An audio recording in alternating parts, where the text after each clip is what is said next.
the best things come out of the worst moments. And so that's why I'm really excited about what I see happening out there in the world.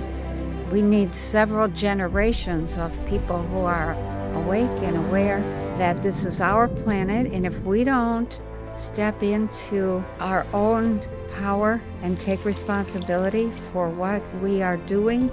What do you attribute that to, that fast acceleration of awakening? When people come together and use their consciousness and direct that consciousness in a particular way, it has an incredibly powerful effect. It's the most powerful energy in the entire universe. What are some of those qualities that in the new earth, these children that are being born keep into their adulthood? So as we move into the future, one of the things that we keep is a natural curiosity and openness to change without fear.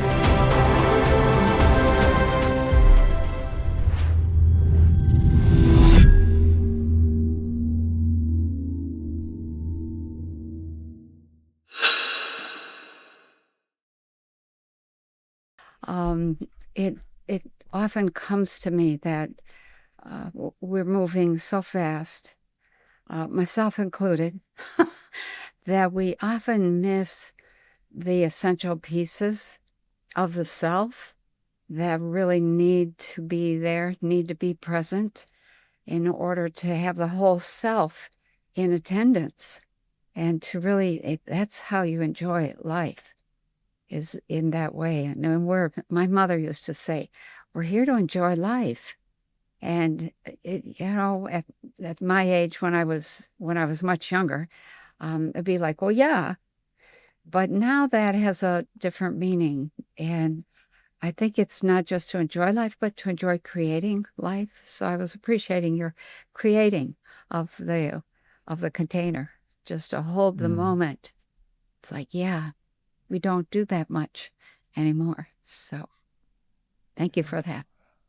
I appreciate that. And with that, we'll welcome Penny Kelly on Just Happen. To start off, I always like to ask all my guests, what are you most excited about right now globally and in your life? I think globally, I would answer that first because I am so excited about the mess that I see unfolding. I learned years ago when I was a new naturopathic physician. I just had gotten out of medical school, and I had been rattling on to my father and my mother for the whole time I was learning. Oh, you need to do this, and you need to eat that, and you blah blah blah, and they were not really interested. And then my father got cancer, and all of a sudden, that created a huge crisis in his life. And he came back and started asking questions. What did you say about this? What did you say about that? What should I be eating? What should I be doing?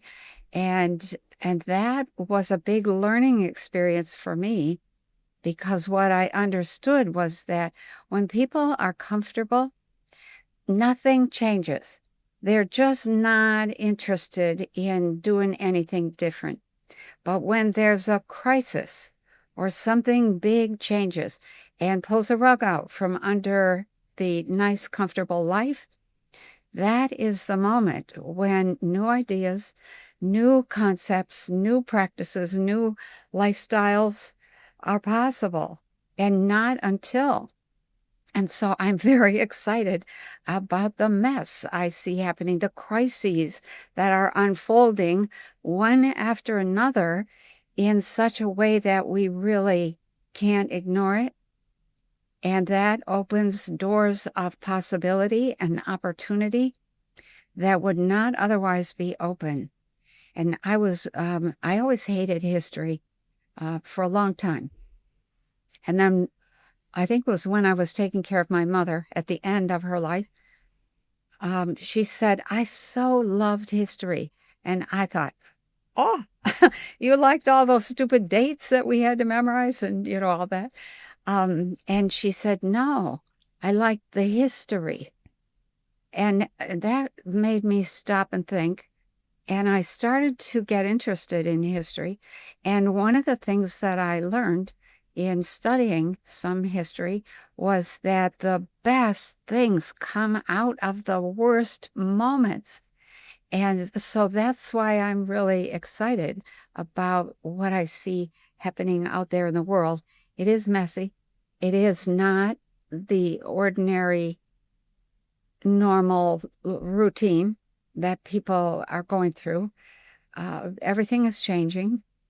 And that is such an opportunity for the people who are looking for it.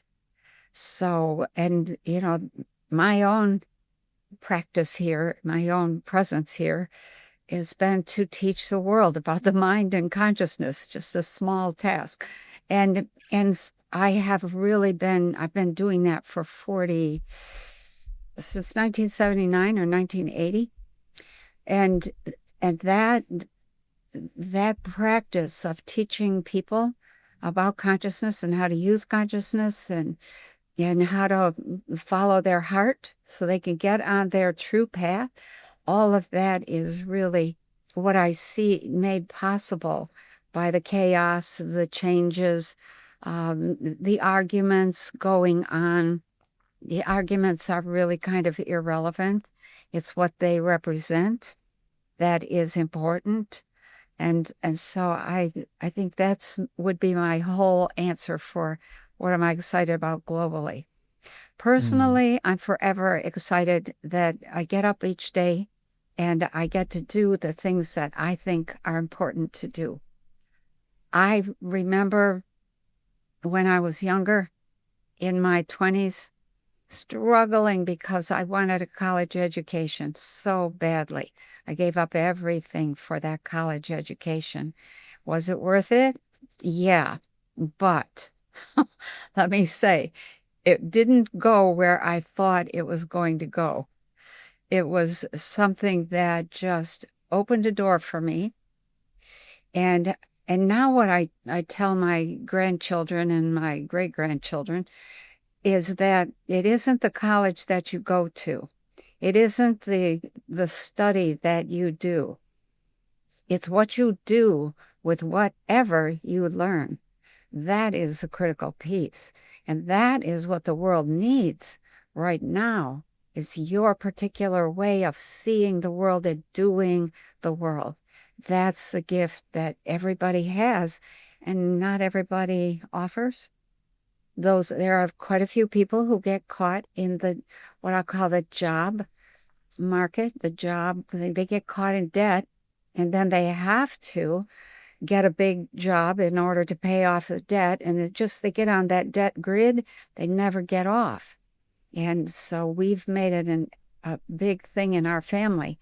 If you want to go to college, um, let's make sure you come out of that without the debt so that you can really apply your own magic to whatever it is you learned and your own vision. And we have several students now that, well, they're going to graduate here in a couple months. And we'll see, one is already on his way. Another one is almost graduated. Another couple are like, okay, yeah, let me make my way and see what is it I want to learn when I go to college. So they're out there working in the world learning.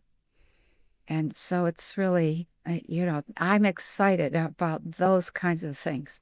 So that's my personal answer. mm, beautiful. And we're going to talk about the evolution of the school system, the debt system, all of that good stuff.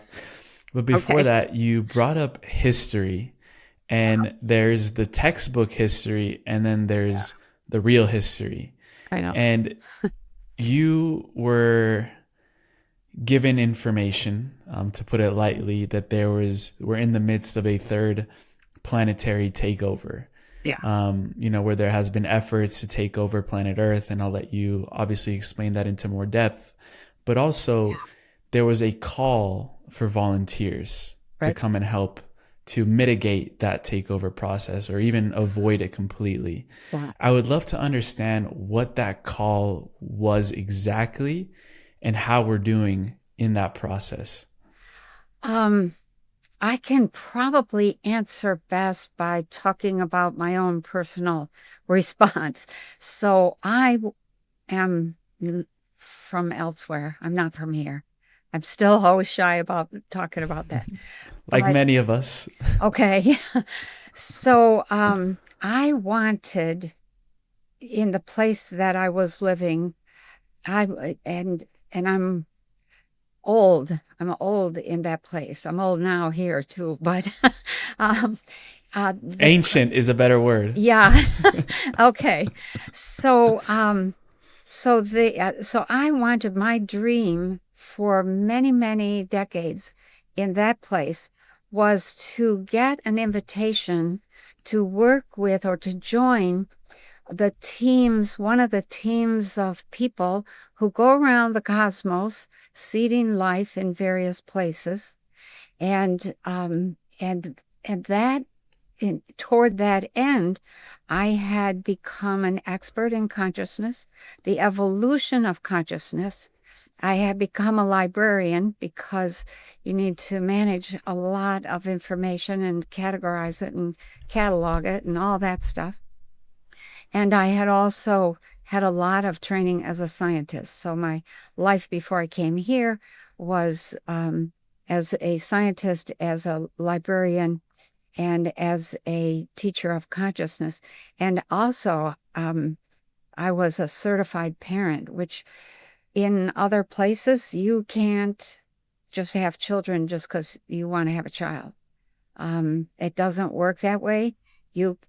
Nobody wants anybody producing children. This might sound a little cold, but it's really not. We consider it to be the height of common sense. Nobody wants anybody producing children that they aren't going to take care of and raise to this highest level of function that the human is capable of.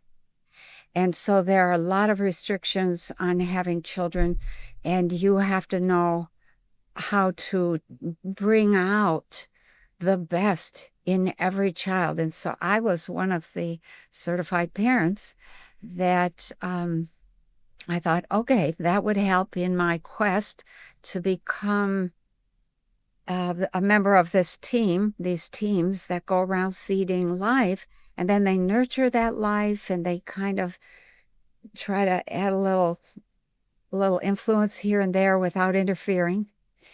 And so my teacher, I have a teacher elsewhere, said to me, there's a problem, there's a development happening on planet Earth, and they need volunteers to go. And this would be an excellent graduation project for you to move into that position where you are on the ground and able to experience from the inside out what is it like to be in a full transition from one level of consciousness to another, and to be involved in helping a planet escape from this takeover effort.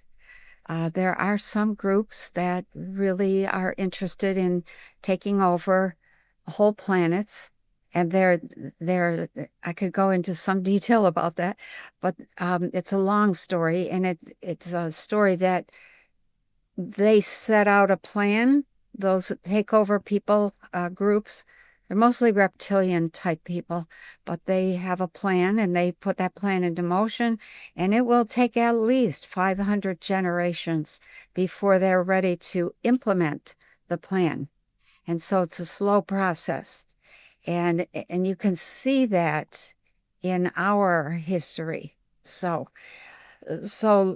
long story short, I said, okay, I think that, that looks like a piece of cake. And it did look easy from elsewhere, from outside. But you can't, it's forbidden among most of the ETs or people who are highly ethical. that you cannot interfere in another civilization, and that's just not okay. So you have to do what you can from outside, or if you can get teams of people together to agree to be born into the system, now they're in the system and they can work from within. The problem with this system is that it's such a low level of consciousness that everybody who gets born here forgets, oh, what was I here for? What was I doing? And so it was one of those, the team that I was on was a media team. And there were 4 teams that my people were putting together that were coming here. And we had just buku training. Coming out of our ears, training, scenario planning, practicing different responses, learning to recognize this or be prepared for that. Because once you're on the ground, you're on your own. Once, feet on the ground, you do what you have to do.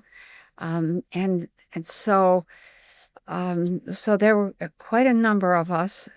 Well, not a huge number. There's probably only about 250 or 260 people that are here. They're part of these 4 teams that came to help the planet make this change, make this shift to a higher consciousness. You can't take over a planet when people have awakened. So the goal was to awaken people and make them aware without frightening them. And so I said, yeah, I'd be happy to, and then entered into this very long training program, and then was born here. Everything was very normal until I was 30 years old. And then at 30, I began to have the first signs of Kundalini awakening. And then at 31, 1 month after my 31st birthday, I had a full spontaneous awakening of Kundalini. And it was the most difficult part of coming here, because when consciousness awakens, it is awake 24/7. You don't sleep. And so there was no sleep for 3 years. You don't have any limits on consciousness. And when you don't have any, I'm going to say, when you don't have a consciousness that is well organized and well disciplined, then and I wasn't either well organized or well disciplined, even though I was an engineer for Chrysler at the time. I was very, very curious. I was bouncing all over. I had never heard of anything to do with metaphysics or consciousness or anything like that. And so for me, it was a very drastic transition. And part of that was on purpose. It was because part of my task was to then attend to, can I say it that way? Or follow and pay close attention to how did I recover, number one, and what did I learn about consciousness along the way so that I could teach that. And sure enough, I started teaching. And so that has been my work. As soon as Kundalini happened, I knew who I was, where I was from, what I was doing here, that there were other people here, that we had a specific task, that it was going to get a little messy, and that everything was going to shift. All the meanings in my life shifted, everything. And that's a very tough transition by itself. And when consciousness is unlimited and you're just bouncing all over, then stuff is coming in left and right, and it's crazy making. So it was a long time before I learned to be absolutely, utterly silent inside.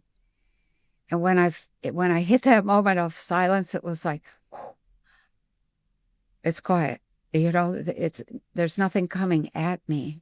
Because before that, visions, auditory stuff, um, experiences in other time frames, people shifting and morphing, unusual forms.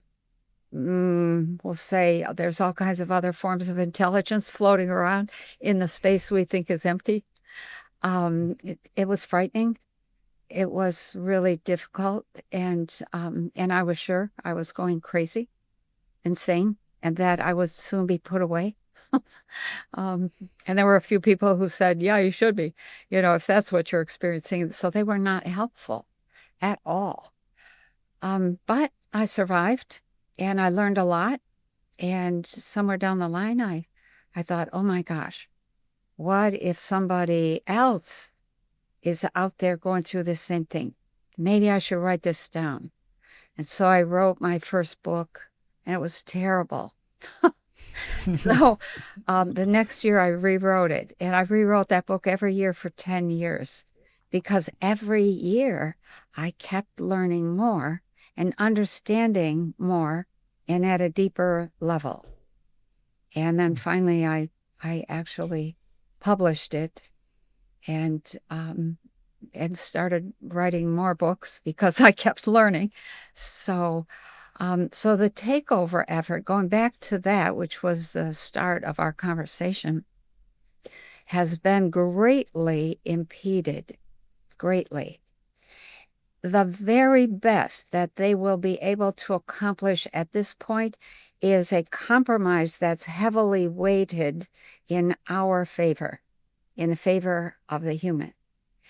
And so we're at a point where, hang on one second. So we're at a point where we can't stop. We should not stop. We should not give up. And we are actually succeeding beyond their expectations, because I did have a couple of confrontations with some of the team members who were guiding this whole effort to stop the takeover. So I was on board ship and arguing, and they don't like when you lose your sense of self-control. We'll say they don't like you to get upset and start. That's a human thing. That's a human thing. I know.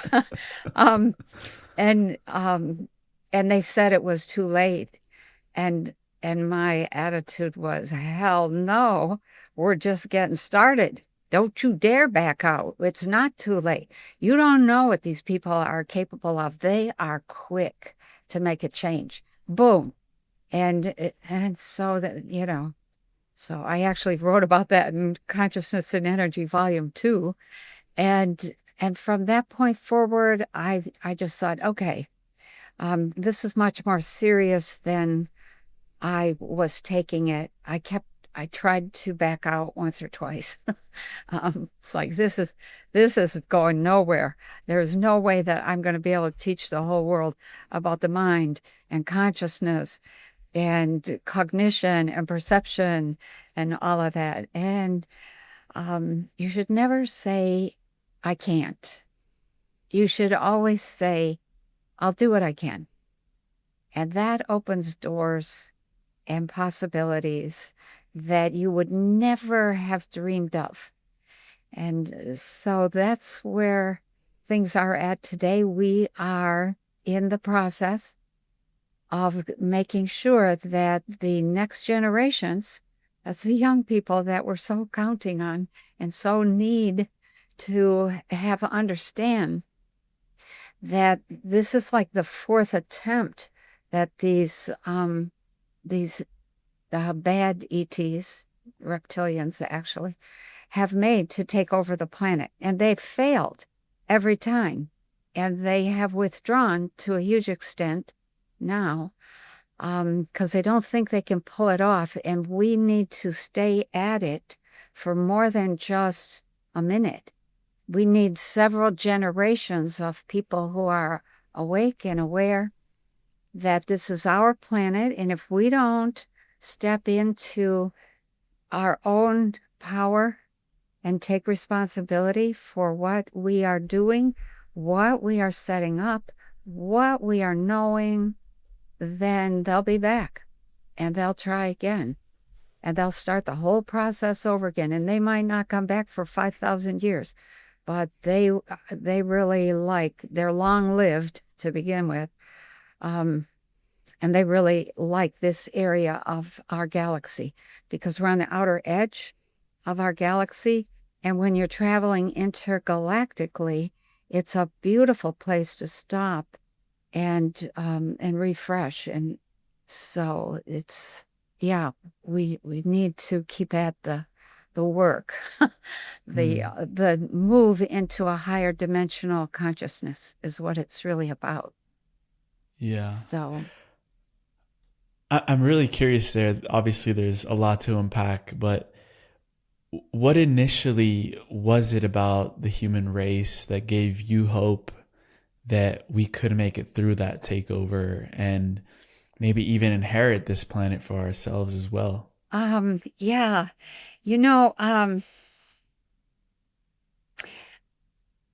from a distance, from the planet that I was on, and from the experience that I had grown up with elsewhere, it was considered natural, a given, automatic, that people would unfold all of their power, their wisdom, grace, and power. The human is designed to unfold through a series of stages of development, and each one moves you into a higher level of consciousness with more power, more ability to make things happen, and more courage, and more centeredness, etc.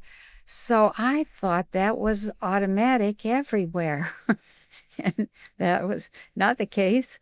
And so there was a long period after Kundalini occurred when I was aware of what the task was and what I had agreed to do here.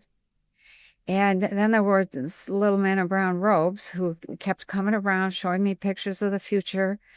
And they said, we want you to renew your commitment to this task. And I finally said, okay, I'll do what I can. But in that period of time between the time I woke up and the time that I said, okay, I'll do what I can, I didn't think it was possible. I thought the human race was pretty much screwed.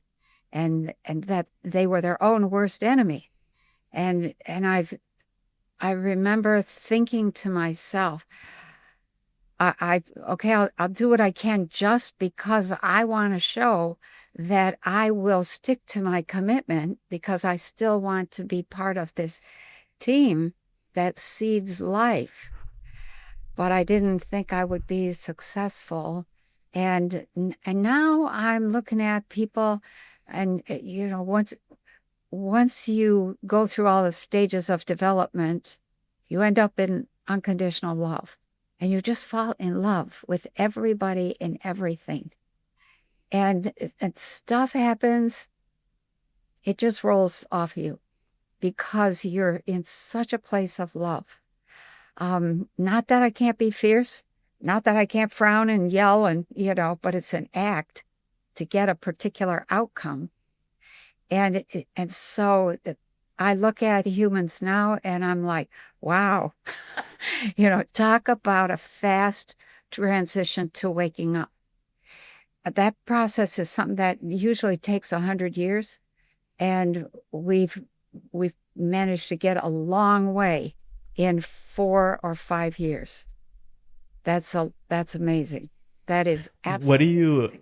Attribute that to, that fast acceleration of awakening? Hello, beautiful family. Quick one today. I just wanted to take a moment to thank each and every one of you that have subscribed to this channel. Your subscription means more than you know. Even though it's free, what you're doing is you're empowering a whole channel to be able to do this every single day and continue showing up in the way that we can with all of our resources on hand. Thank you for contributing to the growth of this channel, for sharing it with the people that you love, for creating a conscious movement of individuals that are seeking the sovereignty and the divinity of their soul. This is why we're here. And if you haven't already and you're enjoying this content, I invite you now to look below on that little button that says subscribe and welcome you properly to this community. Thank you for being here. Thank you for being who you are and being pure love and radiating that with everyone that you see. Back to the episode. I think it's a combination of several things. Number one, humans they tend to be, especially because of the Western, maybe I should shorten that or focus that to mostly because of the U.S. attitude, which is incredibly blunt, almost to the point of being insensitive. There's none of the polish in the West that there is in the East, in the Asian people. They're so graceful and they're so aware and they're so alert, but they don't open their mouth and say anything. So, they're always thinking about keeping things nice. And that is not the way this particular Western civilization is. And when you take into account the people from the U.S. who are incredibly blunt, fearfully blunt, ruthlessly blunt, and people from the French, incredibly outspoken, Irish people, come on, let's fight. The different countries of the West, each has a persona that when you put it all together, it makes for this, I'll call it this calling a spade kind of thing. They're not pussyfooting around. They aren't pretending. They aren't trying to play nice. They're asking, what's up? And they mean it. So that's one thing, that bluntness. A second thing that contributed to the fast wake up is that the human, and this goes for humans everywhere, on every planet, I've been to many different places, humans love drama. And they need drama. They need it because drama changes all of the feelings set within somebody, and that's what keeps you alive, is that changing frequency set. When your frequencies change, your feelings change. So frequencies create chemistry. Chemistry creates feeling. If you can't have the chemistry, you can't have the feeling. And that is essentially what a learning disabled child is. They don't have the frequencies that make certain chemicals, and therefore they don't have or can't recognize certain patterns, or they don't have certain feelings. So we have this love of drama, this need for drama, this need for change. And so it's much more exaggerated here on this planet than it is in other places. Okay? And I think that's because we are still so close to the earth, to the wild side of life. So that's the third thing. We still have our feet, one toe, in the world of Mother Nature, and that is, that's a huge benefit. So animals, we are called the human animal, but when I have a farm, and so I have had cows and chickens and ducks and geese and goats and, all that kind of stuff. And when you watch animals interact, they don't pull any punches. They let you know just where they are every minute. And all of the other animals know all of the signals all of the little bitty body language messages. And they're paying attention to that. And we still have some of that. We're watching one another and we're paying attention to what are we seeing, what are we hearing. There was a huge attempt to propagandize, to brainwash a lot of people, and it worked for a long time. But once you get a few people out of the box talking about something different, when they won't shut up, then eventually it starts to sink in. Hey, maybe there's something we should be paying attention to. And, so those of us who started talking about all this stuff back in 1980 and got laughed right out of the household, you learn to be very judicious, but you can't stop saying the truth. You can't pretend that you don't see or you don't know. And so all of that has worked in our favor. That closeness to nature and the wild response, the honest response, and then the love, the need for change and drama, and then that kind of sums it up. So, yeah. Wow. Okay. Beautiful. Yeah. And there's so many different layers to this change. And, There one thing are. that you brought up, yeah, yeah. One thing that you brought up that I think could have gone past people's ears is you brought up there were little men in robes that showed you pictures of the Oh, future. So I'm going to let you tell us a little bit about when those oh, beings came to you and really what they were trying to show you, a picture of what was to come, a picture of humanity in the future, and some of those brighter visions that you saw of what is in store for us. okay.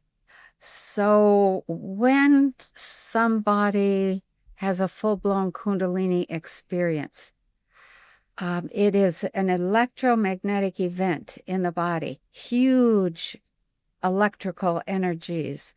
Once in a while, you'll read about somebody burning up from the inside out. That's why.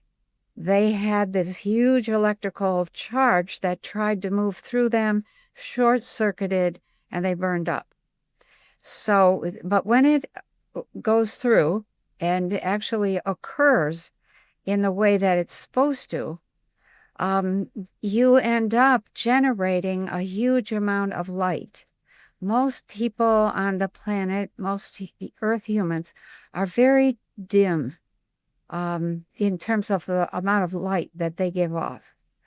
And so there are beings, I did not know this back then, but there are beings who travel around the cosmos looking for people who, I'll use the term, they have been turned on. Their lights have been turned on, and they're very bright. And the energy field around the human, which is normally supposed to be about 16 feet in diameter, all told, that will double or even triple in size. So you'll have somebody who's 40, 50 feet, has a 40 or 50 foot energy field. And it's problematic in the beginning because you can't wear a watch, batteries drain instantly, clocks quit working, lights blow out, computers crash, all kinds of stuff happens. That's a real pain. But um but Happened many times during this podcast. okay. Yeah. Okay. Yeah, I still have some difficulties. I'll be teaching away on the weekend, teaching one of my classes, and all of a sudden my computer just goes boop, just dead. Hmm. And then boots up automatically again and comes right back on without me even touching it. It's like, what happened there? I'm sorry. I get excited and stuff shuts off. So, so these little men in brown robes go around the cosmos knowing that somebody whose lights are that bright is going to have a major change in consciousness. And so they come in to support. Now, I didn't think they were, you know, I didn't want their support. I didn't think they were anything but another figment of my imagination. They would appear and disappear out of my kitchen or my living room. And always they said, we want to show you some pictures. And the first few times I wasn't the least bit interested. It was just like, now what? What is wrong with my consciousness, with my perception, that I keep seeing things like this? And so I ignored them the first couple times and then finally said, okay, I'll look at their pictures and they'll go away. They just wanted to show me some pictures. I'll look. And so they showed me their first set of pictures and I was like, oh, uh-oh, because it was a picture of the planet rolling. And it was not a good outcome for humans. And so they went away and they had asked me to read a particular book, which I did read. And so that was on my mind. And then what they showed me was on my mind. And then they came back again and they kept coming back for a year and a half. And every time they would show me what was going on in the future. And these were not just a few miscellaneous thoughts.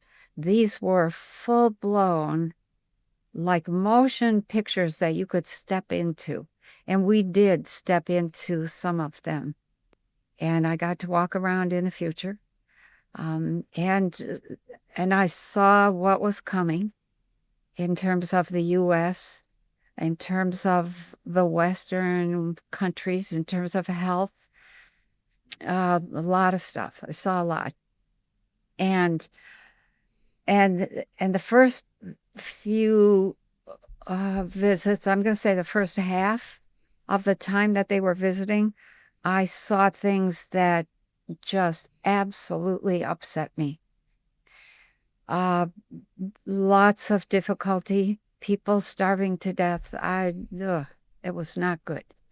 But then we moved through this transition, this change that they said was going to happen, and that change then resulted in a whole new world.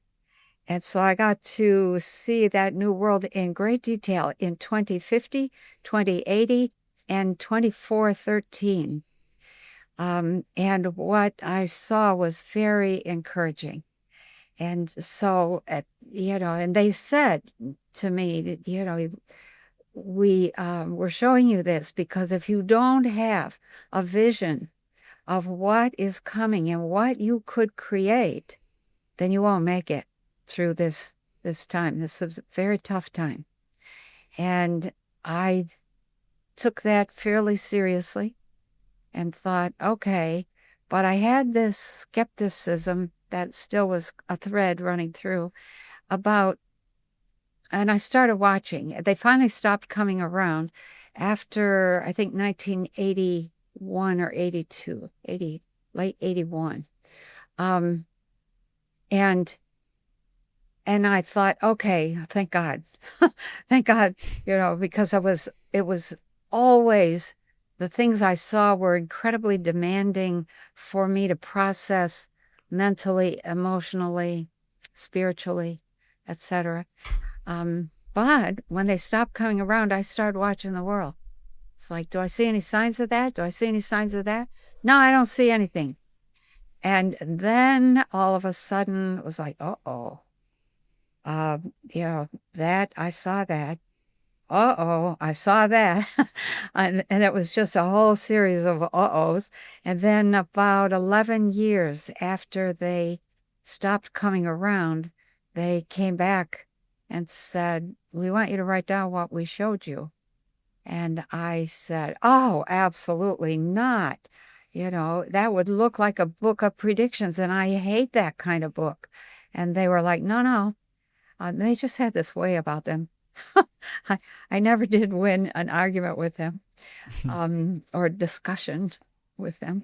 But they said, we think it will help people. It'll help people understand where you're going as a population. And I really did not want to write that book. I said to them, I don't remember anything. They said, that's not true. You've been trying to forget for the last 11 years. And I thought, oh, okay, yep, that's true. And so I thought, okay.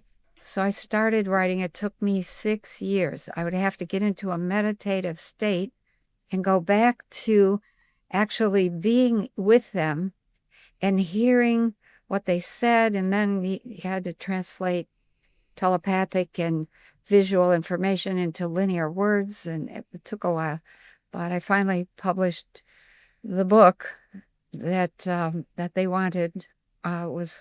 And I thought it was a waste of time when I published it. And it has been, I think, my best-selling book for years now. And it just keeps coming back up on Amazon in the top few hundred sellers. And then, then gets quiet for a while and that comes back up. I'm like, it's never had any advertising, nothing, just word of mouth. But the robes, there are things now that I go back and every so often I'll pick up the book and I'll just read a few pages. And I have the reaction that other people have. It's like, oh, wow, and then I'll think, I wrote that, but I forgot. There's some detail. And it's incredibly detailed information about this time, why we're going through this, what it's about, how to get through it and what to look forward to and how to shift your thinking so that you're ready for that new world. So just somebody just asked me recently, have the little men in brown robes ever come back around again? I said, no, not since they asked me to write the book. But I did finally send a message to them saying, hey guys, I'm sorry I was so difficult to deal with. I just want to say thank you. Thank you for your help, for your service. And I didn't get any response, but I know they're still out there. And people from all over the world wrote to say, oh my gosh, I have seen those little men in brown robes and wondered what I was seeing. And I think now that they showed themselves to people here and there around the planet so that those people would just write to let me know that there were little men in brown robes that were going around visiting people. And because after I wrote the book, I wasn't going to publish it. I said, this is nuts. There are no little men in brown robes going around the planet talking to people. And then I put it out there and all kinds of people wrote and said, I've seen them. So I was like, oh, yeah, okay. We'll even invite in the comments section to this conversation. If you've ever seen little men in brown robes, let us know because Penny is not crazy. No. Which one of those visions, Penny, took you the longest to process because it was so different from the Earth that we're seeing today? I think it was really a one at a time kind of thing. I would focus on one thing and think, how could that be? And then, so one of the things that they said was that the U.S. was going to break apart, that we would just split. And they showed me the results of the split. And I thought, there's no way. We are a country. We are a group. And now I see that we are in the process of splitting. And we're not cohesive anymore. Some people I see want one kind of world.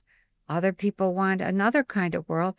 My attitude is, you go ahead, put together the world that you want. And then live in it and see, is this working? How do I make this better? Was my idea a good one? Was it worth all of the effort? So That was one of the biggies. I think another one was uh, and I'm still actually dealing with this, was that there would be a huge loss of population because they said several things would occur. Number one, we would destroy our soil. Number two, because the soil was destroyed, we would not be able to grow crops. Number three, there wouldn't be enough food. Number four, millions of people would starve in a famine. And my attitude was, what? We have food coming out our ears. It's everywhere. And, if we can't grow more food, we'll just make more food.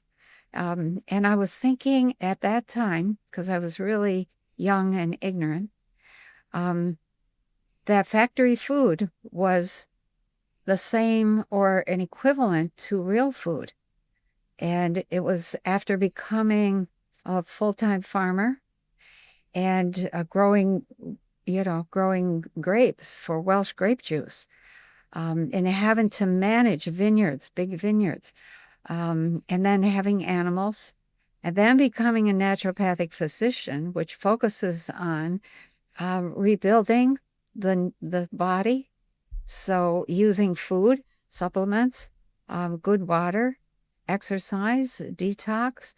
I've really began to realize we're in a bad situation right now. And I so am grateful for Robert Kennedy Jr. for what he's saying. We need every single person that we have now to help make this shift to a new world. And we cannot afford to lose millions of people. And we have a chance to reduce the number of people lost greatly. We've already lost quite a few thanks to the shot. But we have an opportunity to keep a large number of people here. Why do we want a large number of people?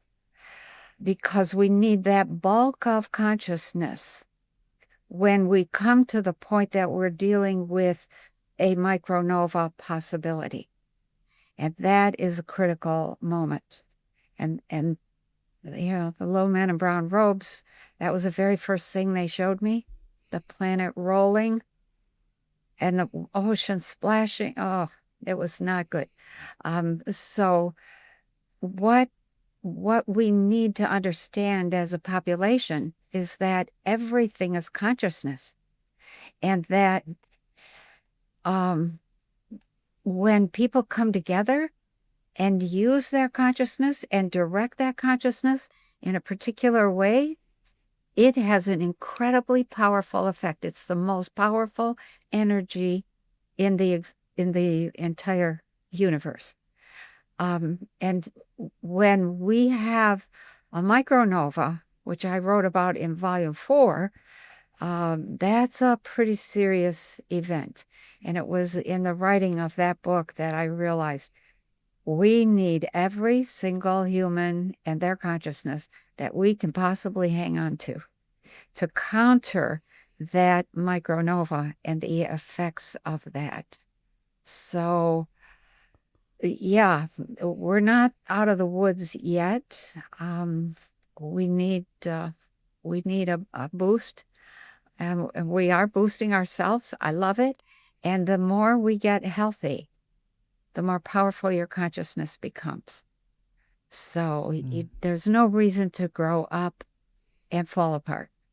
Why waste all of that incredible wisdom and just end up with dementia or Alzheimer's or whatever, or so drugged up with so many pharmaceuticals that you can't think straight. You don't feel like you're human anymore. We can't be going in that direction. So we have a couple more years yet to turn things around. And I'm seeing people doing it. They're ready. They're embracing the new earth idea. They're seeing that the old system is corrupt right to the core. And we need something new. We need to heal and we need to be really creative. So that's, I'm hoping to kind of move people in that direction. Yeah. So, To move people into that new direction, what can you say about what's on the other side of the old systems? oh, Maybe painting a picture of yeah. that reality where we surpass these years of maybe messiness, to lack of a better word.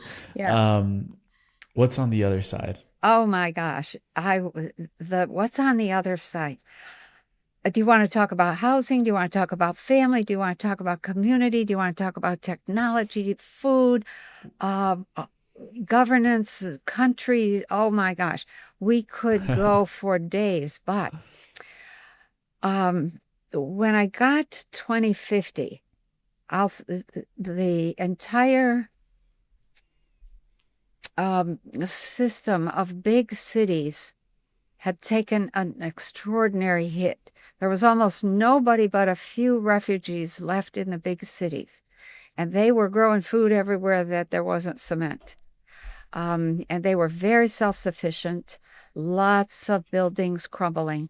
But what was happening out on the land away from the big cities was an incredible renaissance. Housing was changing. It wasn't the housing that I saw in 2080 and beyond, but it was in the process of shifting from stick-built homes to ceramic homes, ceramic domes.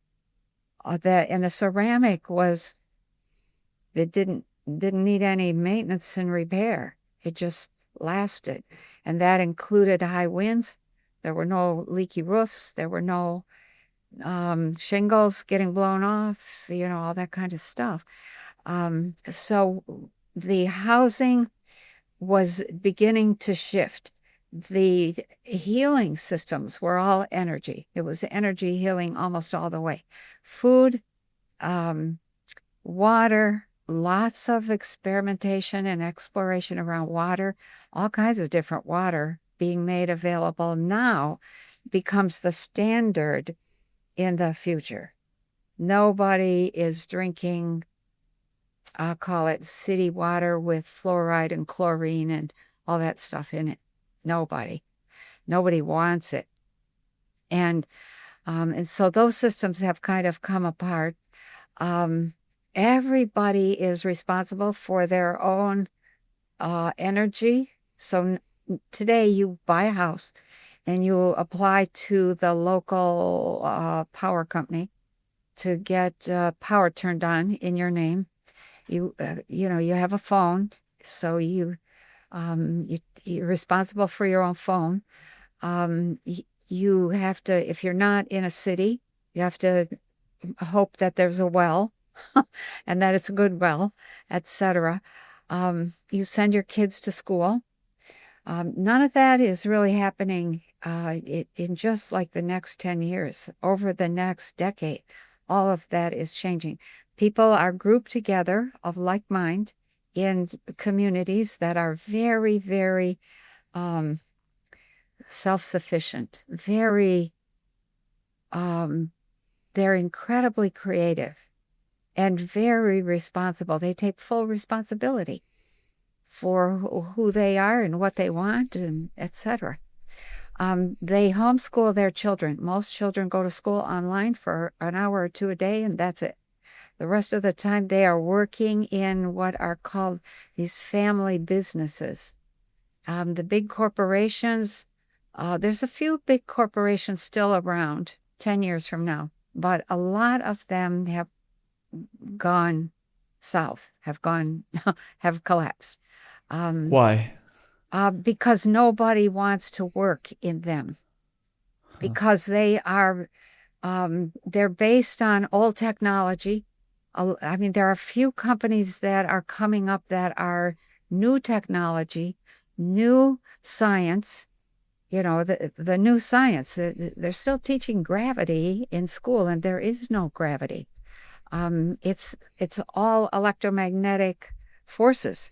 So, gravity is just the thing that pulls, at one end of the magnet, and the other end is anti-gravity, if you want to call it that. It just pushes instead of pulls. So plasma energy is the energy of the future, and a combination of solar and what's the other one? So solar and not coal. There's another energy form. I think it's gas, liquid natural gas. Those two things kind of allow us to move forward, but the really big infrastructure projects are really to allow for cars that don't travel on roads, so they don't have to put roads in anymore, so they don't have to disrupt nature. So a lot of cars are airborne in the future. They're not even really cars anymore. They're something else, but I don't have another word for it. Hover cars. Hover car. Yeah, that's a good way. Okay. I watch too many movies. Okay, that's good. So the housing is different, the education is different, the food is different. Everybody's growing their own food. Nobody trusts the big food system at all. And there's been an effort to re-educate people about the value of growing your own food, because plants are conscious as well. And when your energy field is washing over them, as you walk along the garden path, let's say, those plants are assessing your energy field. What does he need? What does she need? And they shift their chemistry to boost the people that take care of them. Wow. And that is not, you're not going to get that when you are shipping food from Chile, or, the deserts in Africa or wherever. So, or China, or also people are very aware that food needs to be living food. So the canned food thing, that goes down a lot. There's not much in the way of canned foods. People want live foods, real living food. Fresh, I guess we would call it fresh. So farmers markets are everywhere. People come together. So that all of that is shifting over the next 10 to 20 years, big time. And then because healthcare is energetic, the big hospitals are not there. They really struggle. And we do not want to lose the incredible knowledge that conventional medicine holds. They have amazing knowledge of how to fix things. But they will integrate, they're slowly going to integrate nutrition and energetic medicine into their conventions. And so they will be all about, you better take care of yourself so we don't have to cut you open and fix something. And that's not the attitude that we have today. Their whole income is based on you being sick, everybody being not very healthy. So there are differences in the way children are born. There's a lot of experimentation that goes on over the next 20 years. By by the year 2413, not very many people are having babies naturally. So, and the ones that are very carefully chosen characteristics. We have taken a lesson from some of the ETs. Why would you want to give birth to a defective child? What is the point of that? And so, so lots of changes happening. And what I saw, even by 2050, was people living in these quiet communities. They were working together, growing their food together. There was a major focus of self-development. That was like, oh, wow, finally. Self-development, development of consciousness. A major focus on staying healthy. a major focus on increasing the length of life so that the wisdom you had gathered by the time you're 70 does not disappear as soon as you hit 75. They want access to that incredible wisdom, so people were living to 120, 130, 140. And that Is is that the, why there was a council of elders in place at that time? yeah, yeah. The Council of Elders is actually much older, but yeah, the whole governance thing was different. And the Council of Elders was having a huge amount of input into the governance systems that had evolved out of all of the broken up countries. Every country, almost every country gets balkanized in over the next 50 years.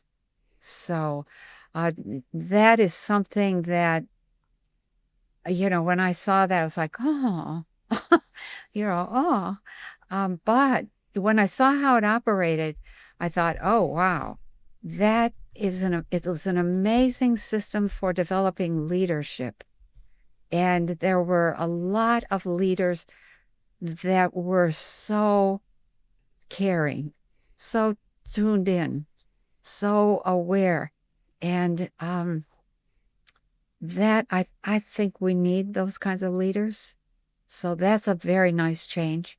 Materials, there are new materials that are being used to build houses and to make everything from, hair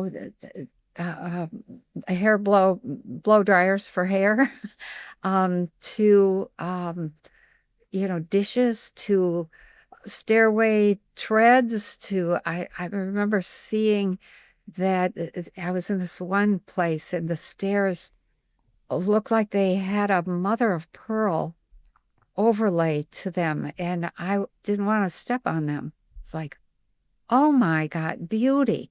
Beauty is a major focus, and health and peace.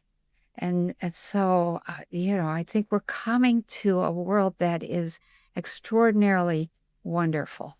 I just gave a talk up in Ottawa about what we're going to see in terms of the future, and try to hit on some of the things I'd seen as I wandered around with the little men in brown robes in that future. It's a beautiful future. Let me go to jobs for a minute.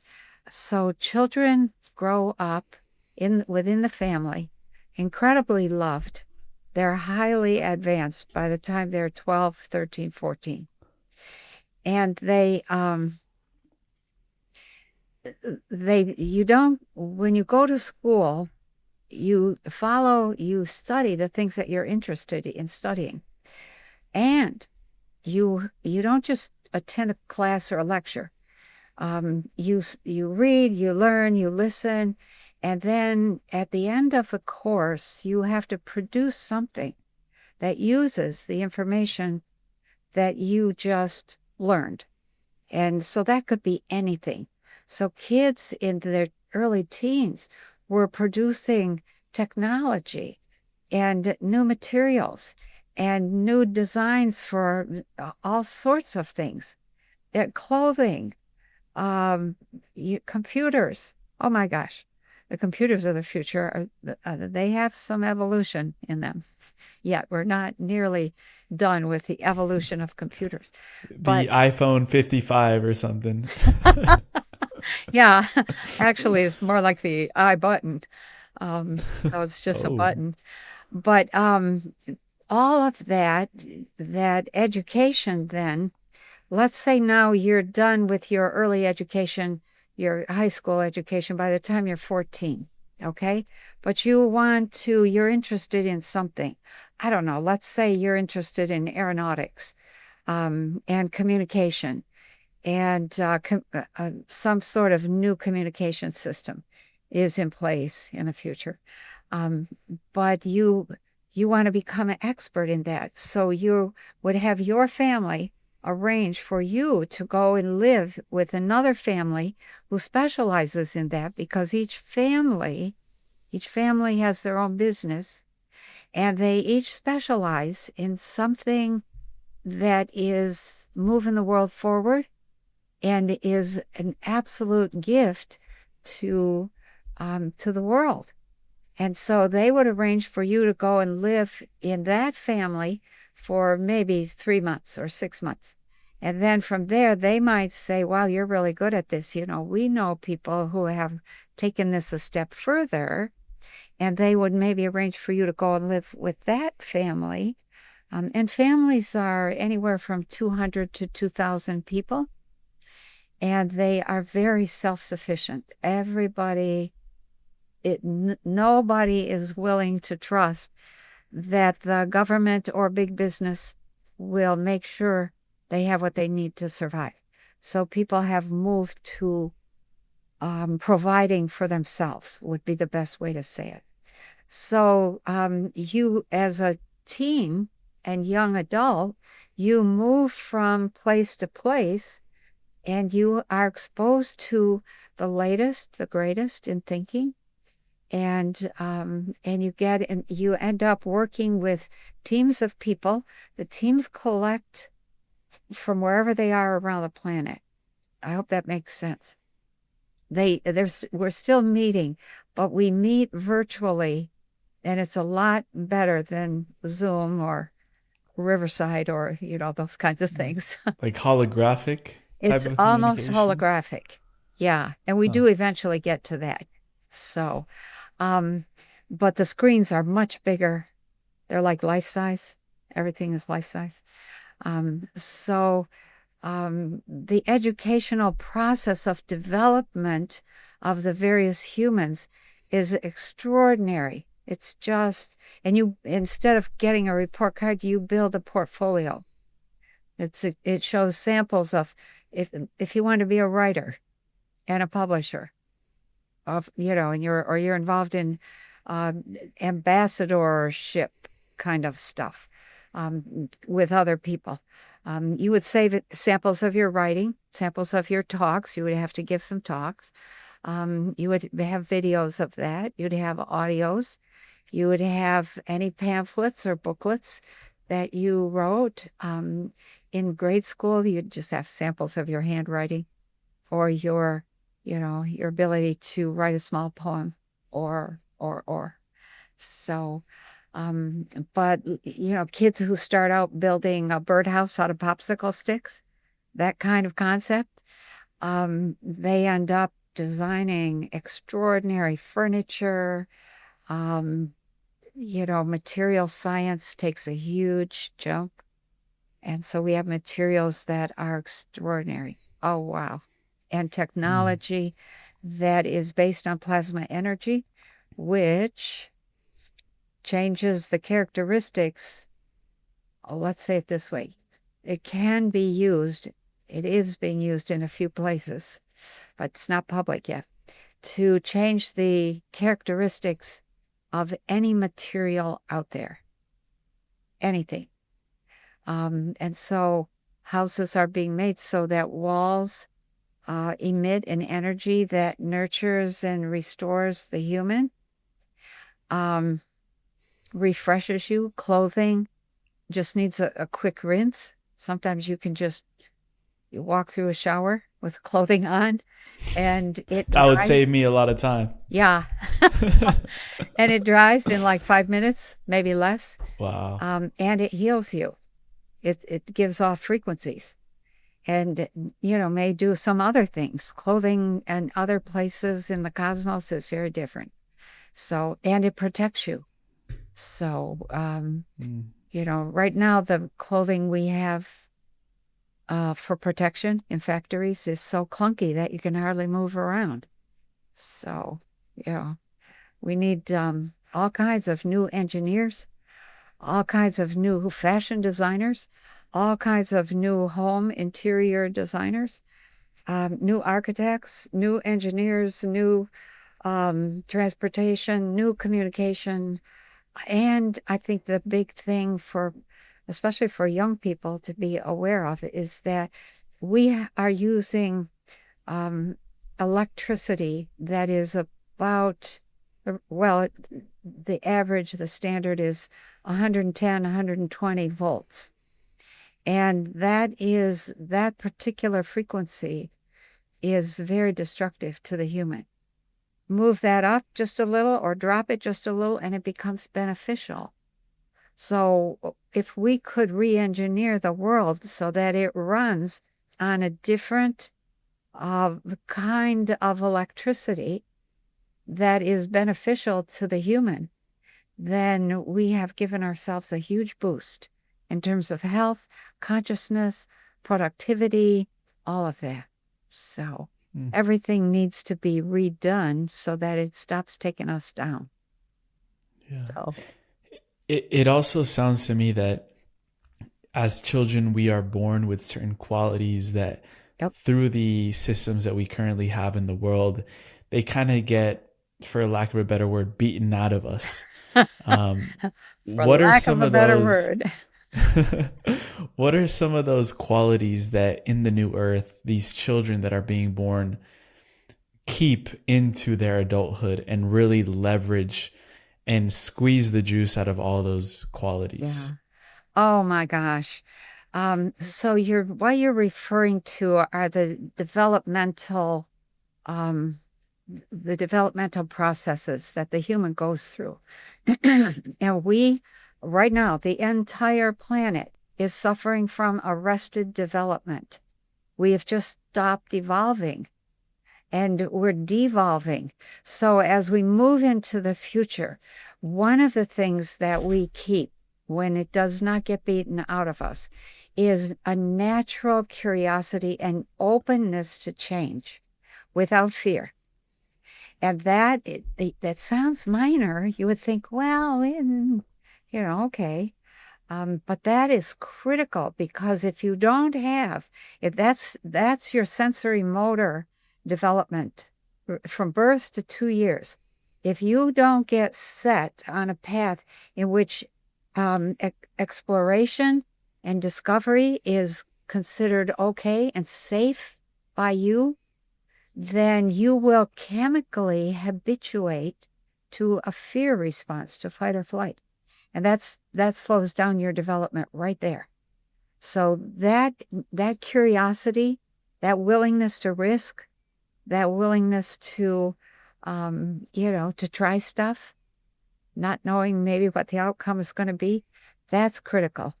And so if we can keep that, then we are able to move toward a spacefaring nation. So the second stage is the ability to play with the concepts that we learned in sensory motor. That next stage of development is from age 2 to 7. That's called mental operations. And what happens in that is permission to play, permission to get outside the box. So that goes hand in hand with the first, with that willingness to explore. If you can't get out of the box, you can't explore very far. So that is critical. And you want people to hang on to that. And then the next stage of development is concrete operations. Now you have to be willing and able to give young kids the tools, the toys, the materials that they can mess with. They need to be free to take stuff apart and see what's in here. How does this work? Whoops. Like how I did with my sister's Barbies. Yeah. Exactly. Right. Oh my gosh. So many little things have to happen from age 7 to 14. That's called concrete operations. Hands-on. Let me see what happens when I do this. Once you get to that stage, you have security. Without that stage being successful, you do not have any security, and that results in an inability to think for yourself, and you just go along with what you're told. You're not secure enough to stand on your own, so you just go with the crowd, and that arrests our development. And then the stage after that is formal operations. Now that's the stage from 14 up to about 21. And that stage is really when you're intuitive clairvoyant, clairaudient, clairsentient, clairnascent, clairgustant, telepathic senses turn on. And what do we do with people who have that, who experience that? We often, parents take them to the psychiatrist. He's hearing voices. She's seeing visions. She's not sleeping. He's not sleeping. He says he's reading my mind. Or there's poltergeist activity. What is poltergeist or a poltergeist? It's not an entity. It's that the kid in the kitchen is so upset that his brain, which is a projector of frequencies, happens to hit the exact frequency that will make plates fly out of the cupboard. And they do. And they hit the wall and break. People freak out. There's a ghost in here. It's not really a ghost. Basically, you're seeing into another earlier time when the frequency arrangement was a little bit different, but it's still operational. So, there's all kinds of skills and abilities that happen in that fourth stage, formal operations. And we say, well, that's when kids are all grown up. No, they're not. People are not fully mature until they're 50 years old. And that's when all of their skills are right there at their fingertips. And they have enough confidence. They know how the world works. They have enough experience to be able to say what is. And that's the kind of people that we need. So there's a couple other stages in there, but those early stages are what get beaten out of us or shamed out of us. And we don't bring any of that forward. So then we're kind of stuck. And if there's a sudden awakening in your 20s or 30s or 40s or 50s, people end up on the psychiatrist's couch, or they're taking pills, or they're in a hospital somewhere because they're seeing something or hearing voices. Those are normal things. But nobody ever explains what's going on. And so it looks and sounds or is made out to be abnormal. It's not. It's like, oh, wow. Those are the next developmental stages. And we shoot ourselves in the foot. So hopefully we'll get past that and be able to have people grow up with a sense of joy, a sense of exploration, a willingness to play with new ideas, an understanding of the deeper side of how things work, and then all that intuition, all that telepathy, all those, what I call the 5 clairs. Very, very important. Penny, I have such a feeling that this is going to be the first of many conversations and deep dives together. Okay.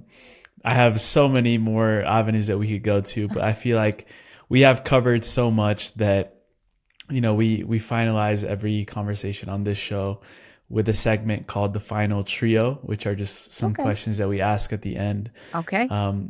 Before that, where would you send people to connect with you, with your work, everything that you're putting out there? Where would you send people to do that? Okay. So I have a website. It's pennykelly.com, and I sell my books in digital form on that website, but you can go to Amazon and get them. So that would be one thing. I also have my school, mycocolife.com. COCO stands for Community of Consciousness Online. And so that's where my students, that's where all the classes are. When students take a class, they can go back and re-watch that class, re-participate, listen to it again. The classes are packed.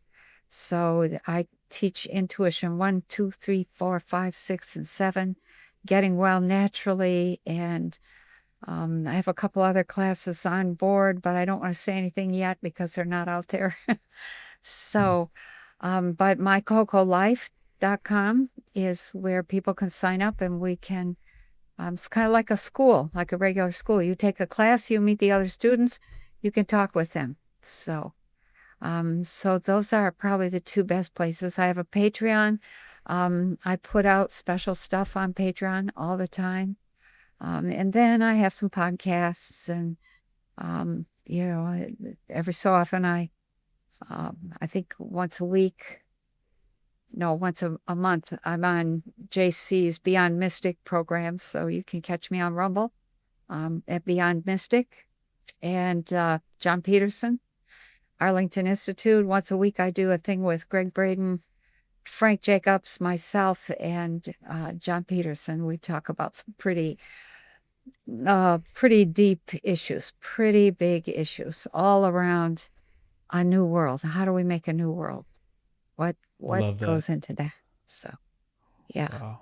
Yeah. Beautiful Yeah. minds coming together to create Yeah. an architecture of the new earth. And that's really why we're here. Right. For the final trio, there are two questions that we have that are personalized to each guest, and then one question that we ask at the end of every show. Okay. The first one is, if the robes were to speak through you right now, what message would they want humanity to hear Oh, yeah. at this moment? Their message to me over and over again was, you are creating your future. Tell people that. You are creating your future. I did not want to hear that at the time. It's like, no, I don't. It happens by magic or whatever. But it's us. Our response to what is creates what will be. So that's it in a nutshell. Beautiful. What's the one thing that you know now that you were born to remember?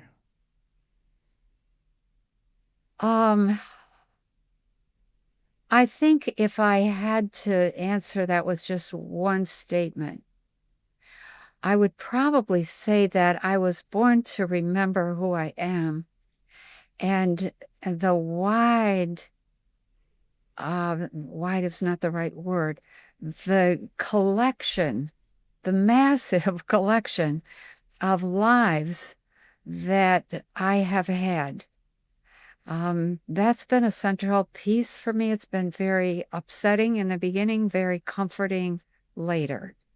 But when you bring all that you are into a situation, then you are bringing all of those life experiences, all of those mistakes, all of those successes, all of that laughter, joy, beauty, all of that life. So we are, we're born to enjoy life, and we forget that. And we leave half of ourselves out of it, more than half. So, yeah, I was born to remember all that I am. Was it necessary to remember all of your lives in order to carry out the mission that you're on right now? Not all of them, but a number of them were critical pieces that I understood. The whole past life thing doesn't work like people think it does, but that's maybe a conversation for another time. So, the thing that is essential or was essential in coming here were certain things were really, really important. And that I'm very grateful. Those were tough experiences, but I am very grateful for those, because I learned what not to do in order to stay out of trouble in times when I would have stepped right into it with both feet, mouth wide open, got myself in big trouble. So, Yeah. Wow. yeah. Yeah. And before recording, I was telling you that these episodes are like living transmissions and time capsules also for the future. So this next question we ask at the end of every show, it's called the time capsule question. And it requires us to travel out a little bit into the future. Okay. Let's say, 20 to 30 years down the line. You've already been there, so you can imagine yourself there. Right. But the reason why we're traveling out into the future is because I believe that's going to be a time in history when the young generations of today are going to be stepping more into leadership positions around the world. Yeah. And just like any great leader that has come through history, they've always had great mentors, great resources, access to knowledge and tools that allowed them to be the best leaders. So in this time capsule that you were given the opportunity to leave behind, you can include anything that you wanted, physical, non-physical, knowing that when these leaders get to your time capsule, they will open it and be best equipped with everything that they need necessary to lead into this new earth that is upon us. So what would you leave behind for the next generation of leaders? I think I would leave behind some words that say you have everything you need. You are everything you need. Develop them and be aware that those of us who have already done that work are looking for you.